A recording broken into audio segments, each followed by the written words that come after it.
Welcome to this explainer. Today, we're looking at an absolute paradigm shift in how we write code. What if we stopped thinking of AI as just this generic search engine where you ask questions and started treating it as a dedicated teammate, specifically a terminal-native teammate? We're breaking down the OpenAI Codex CLI, a lightweight coding agent that runs locally right on your machine. This isn't just a basic chatbot. It's an autonomous partner that you configure, manage, and actually improve over time. Okay, let's dive into this. Here's our roadmap. First, we'll look at the cloud context problem, then introduce the Codex CLI, dive into sandboxing and local config, explore durable context with AGENTS.md, check out MCP, skills, and subagents, and finally wrap up with best practices and limits. Think about your workflow right now, honestly. How many times have you toggled over to a browser window, meticulously copied a file, pasted it into a chat box, realized the AI needs another file to understand the context, copied that one too, and so on? It's exhausting, right? And frankly, it's a massive drain on your focus and your productivity. There's a really stark contrast between that old way and this new way. Browser AI is generic, disconnected, and forces your code to leave your machine just to get a simple answer. Your context window quickly fills up with irrelevant files, which is a massive headache, especially for enterprise developers. But the Codex CLI? It's terminal native. It sees your actual real-time Git state. It operates within strict, sandboxed boundaries that you completely control, and it reads your actual directory structure. It's basically the difference between describing your broken pipes to someone over the phone and actually inviting the plumber inside your house to fix them. Section 1. The cloud context problem. The limitations of browser-based coding assistants.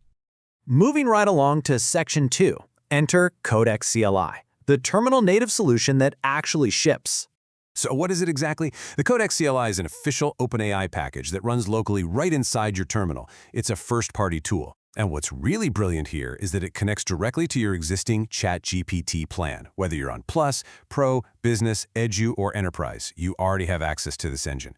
It fits seamlessly into the terminal workflows you're already using every single day, completely bypassing the need for a clunky graphical interface if you prefer the command line. Let's move to and see how this builds out in practice, because getting it running is incredibly straightforward. Step 1. You pull it down using your package manager of choice. That's a simple global npm install of @openai/codex, or you can use Homebrew if you're on a Mac. You can even grab the binaries directly from GitHub. Step 2, you literally just type codex into your terminal. It'll prompt you to authenticate with your ChatGPT account. Step 3, you start assigning tasks right there in your project folder. No dragging and dropping files, it's just ready to go. Section 3. Sandboxing and local config. Setting boundaries for your autonomous teammate.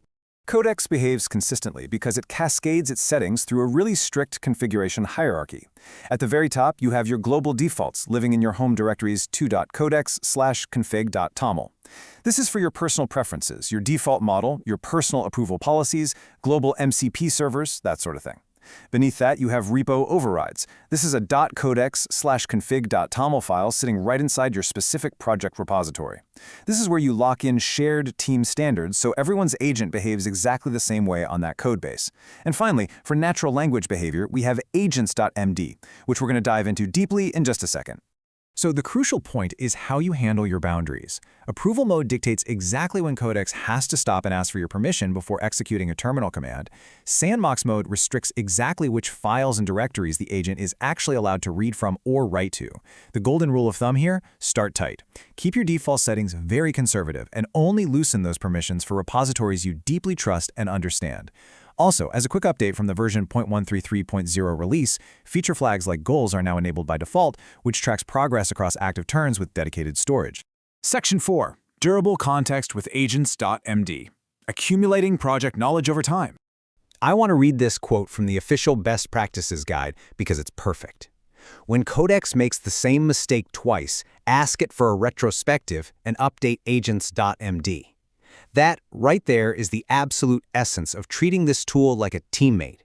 You don't just fix the code and move on. You update the agent's instructions so it literally learns the unique quirks of your repository and never makes that exact mistake again.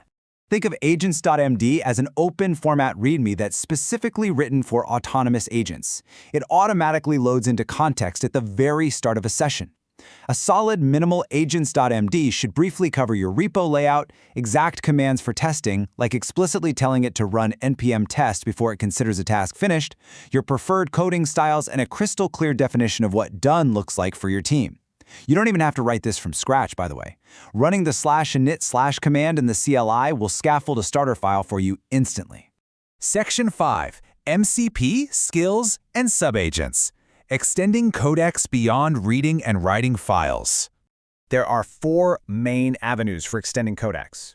First, we have the Model Context Protocol, or MCP, which connects your agent to external systems. Second, plugins, which expand the built-in capabilities, and with recent updates, discovering and installing these from marketplaces is easier than ever. Third, we have skills. These allow you to package repetitive workflows into a skill.md file so you don't have to keep writing long prompts for routine jobs like log triage. And fourth, subagents, where codecs can actually spin up parallel secondary workers to handle bounded tasks off the main thread. Let's look a little closer at MCP. The Model Context Protocol is an open standard that allows codecs to securely query external databases, live APIs, and third-party tools. This is huge. It means if you need context from a live production database or an external ticket tracker, you don't have to go fetch it manually and paste it into the terminal. Codecs can just connect to the MCP server and read it directly. But a quick warning straight from the docs. Only add these tools when they unlock a real, tangible workflow. Please don't wire up every single tool you own right out of the gate. And this brilliantly illustrates how you actually scale your productivity. You follow a specific automation lifecycle. Step 1. You start by prompting the task manually until you get the workflow exactly right. Step 2. You take the lessons learned from that and add those durable rules to your agents.md file. Step 3. Once it's truly a repeatable pattern, like say drafting release notes or PR reviews, you package it up as a skill. Step 4. Finally, once that skill is perfectly stable, you set it up to run as a background automation on a schedule. Boom. You've just automated yourself out of a tedious chore. Section 6. Best Practices and Limits. Maximizing reliability and knowing the boundaries. To keep things running smoothly, you'll want to rely on this core checklist based on the official guidelines. First, if a task is complex, trigger plan mode using /plan or Shift+Tab. This forces codecs to gather context and ask you clarifying questions before it writes a single line of code. Second, manage your sessions like working threads. Use /fork to branch off an idea without losing your history, or /compact when the context starts getting too bloated. Third, never use just one long thread for an entire project. Keep it to one thread per coherent unit of work to keep the agent focused. Fourth, remember that context is your responsibility. Without agents.md, your agent basically wakes up with amnesia every session. And finally, remember the CLI runs locally. By default, it has absolutely no open internet access unless you explicitly connect it via an MCP server or integration. So, looking at everything we've covered today, from local sandboxing to autonomous subagents, the tools to stop copy-pasting are literally sitting right there in your command line.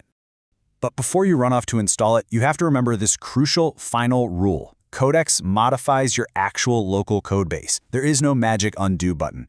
Always commit your current state before asking Codex to do a complex task, and review the diff afterwards. If you run it in agent mode without version control, you're just asking for trouble. So, with those safety nets firmly in place, are you ready to finally onboard a terminal-native AI teammate, or are you just going to keep copying and pasting into a browser forever? See you next time on This Explainer.